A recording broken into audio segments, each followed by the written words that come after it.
Hello, friends and fellow Vedsies, and welcome back to VEDS. Today, I'm going to be doing kind of a behind-the-scenes talk-through commentary, I guess, of my still life video.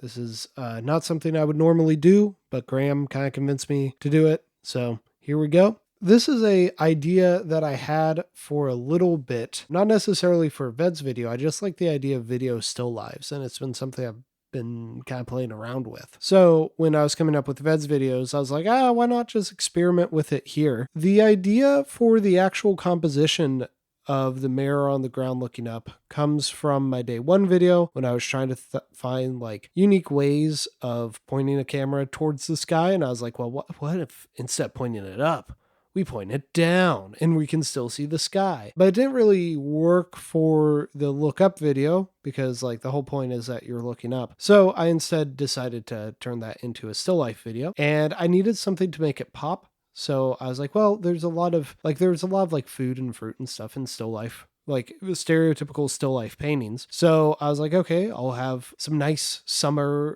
kind of colors with the orange and the honey-like color of the whiskey that's in that glass. And I played around with the bandana that I would put down. Purple is my favorite color, so I gravitated towards that. But also, it popped really well with the orange. That is whiskey in the glass. I was going to use champagne, but my champagne of mason jar, which you may have seen in my albums video, I can't open. It's been sealed too long, I guess, and I tried so long to get it open and I couldn't. I shot this on my lunch break while working from home one day, and I just went out in the yard, set up the mirror, and I shot 3 shots, about 6 minutes each corner of the mirror, except for the one that would reflect my house, because I wanted it to just reflect the sky and the trees, as you can see. The original idea was to have the sun directly in it, but the positioning of it and the weather at that day limited that. I used a 50mm lens for this. I don't know. I really like the 50mm lens, and I think it gets a really nice crisp image of the clouds and stuff, but it doesn't have the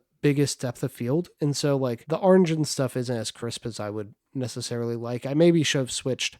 I have 2 lenses. I have my 50mm, and then I have my standard 18-55 zoom lens, which comes with most Canon D series Canons, which I have. I have a Canon 7D, which is what I shot this on. So I probably should have switched to my zoom lens, but I'm such a sucker for the 50mm that I went with that, and it mostly worked out. And then editing was super easy.